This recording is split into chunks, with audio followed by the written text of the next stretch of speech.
I still remember the exact moment my stomach dropped. I was standing in my parents' kitchen, holding a stack of unpaid bills I had just paid off for them. Again. That's when my aunt walked in, laughing into her phone, and said something that made my entire world stop. She said, "Don't worry. Daniel's covering everything anyway. That's why we can afford to keep sending money to Ryan." Ryan. My cousin. The same cousin my parents always said they had no contact with. In that moment, something inside me snapped. Because for 7 years, I had been working overtime, skipping vacations, and draining my savings to help my parents pay off their debt. And suddenly, I realized something horrifying. They weren't drowning in debt. They were using my money to secretly support my cousin's life. But the worst part? They had no idea I was about to find out everything.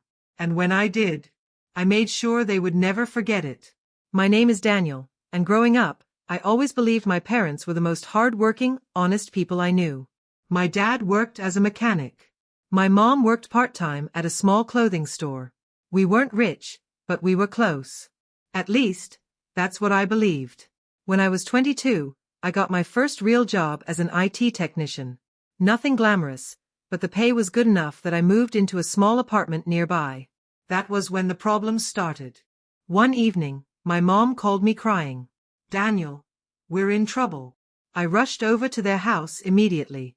My dad was sitting at the kitchen table staring at a pile of bills like someone had just handed him a prison sentence. Medical bills, credit cards, mortgage payments. I remember asking, "How bad is it?" My dad rubbed his face and said quietly, "We're about $40,000 behind." 40,000. At 22 years old, that number sounded impossible. But they looked so defeated, so embarrassed. And they were my parents. So I said the words that would change my life for the next 7 years. "I'll help." Helping started small. A few $100s here. A bill there. But somehow, the debt never got smaller. In fact, it kept growing. Every few months my mom would call. "Daniel, we're short again." "Daniel, the credit card interest is killing us." "Daniel, we might lose the house." I worked overtime constantly. I skipped vacations. I drove a 10-year-old car that barely ran. Meanwhile, my friends were buying homes, getting married, traveling. I told myself it was temporary. Family comes first. Right. By the time I turned 29, I had given my parents over $120,000. And somehow, they were still struggling. Looking back now, the warning signs were everywhere. But when you love your family, you don't want to see them. One night, I stopped by unexpectedly. My parents were whispering in the living room. The moment I walked in, they went silent. "Everything okay?" I asked. My mom smiled too quickly. "Oh yes. Just talking about bills." Bills again. Always bills. But something about their expressions felt off. Still, I ignored it. Because the alternative meant questioning the people who raised me. My cousin Ryan was always the black sheep of the family. He dropped out of college. Moved across the country. Partied constantly. Last I heard, he was working random jobs and bouncing between apartments. My parents always complained about him. "Ryan is irresponsible. Ryan wastes every opportunity. We don't speak to him anymore." That's why what happened next completely shattered me. It was a Sunday afternoon. I had just paid another $5,000 toward their credit cards and brought the receipts over. My aunt stopped by while I was there. She walked in mid-phone call, laughing. Yeah, tell Ryan we sent it. He'll be fine this month." My head snapped toward her. "Ryan." My mom's face turned pale. But my aunt kept talking. "Daniel's helping your parents with everything anyway, so don't worry." Silence. The entire kitchen froze. I slowly turned to my parents. "What does that mean?" My dad wouldn't look at me. My mom tried to laugh nervously. "Oh, she doesn't know what she's talking about." But my aunt frowned. "Wait, he doesn't know?" The room went ice cold. My heart was pounding. "Know what?" No one answered. Then my aunt said something that destroyed the last piece of trust one had. "You mean to tell me Daniel doesn't know you've been sending Ryan money every month for years?" "Years. My ears rang.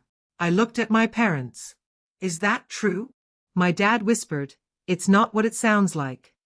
That's when I walked out. I couldn't breathe. For 3 days, I ignored their calls. But I couldn't stop thinking. What if it was a misunderstanding? What if my aunt exaggerated? So I started digging. And what I found made me physically sick. Bank transfers. Monthly payments. Thousands of dollars. All sent to Ryan. Over the past 7 years. Total? About $95,000. Almost the exact amount I had given them. I sat staring at my laptop for hours. My parents weren't drowning in debt. They were funding Ryan's life. And using me to do it. I drove to their house that night.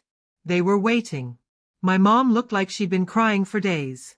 My dad looked exhausted. I dropped printed bank statements on the table. Explain. My mom's voice shook. Ryan was struggling. I stared at her. So was I. My dad finally spoke. He's family. I laughed bitterly. So am I. My mom started crying harder. We didn't want you to worry.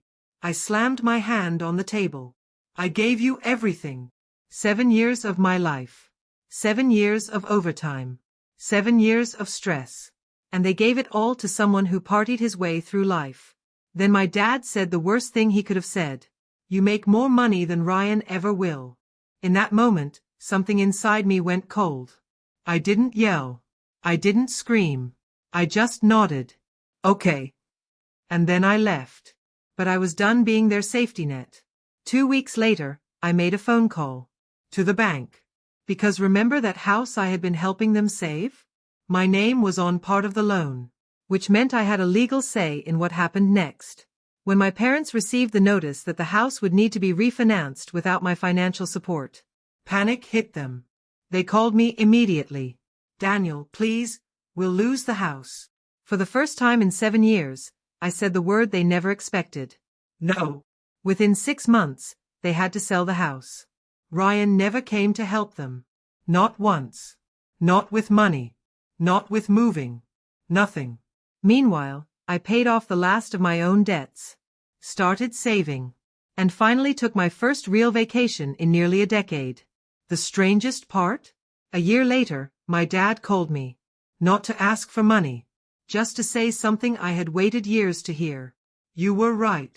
Family should never mean sacrifice without respect. Helping the people you love is honorable. But love should never be built on lies. Sometimes the hardest lesson in life is realizing that the people you trusted the most were the ones taking advantage of you. And once you see the truth, you have 2 choices. Keep being used. Or finally choose yourself. I chose myself. And I've never regretted it. If you enjoyed this story, don't forget to like, comment, and subscribe for more unbelievable stories.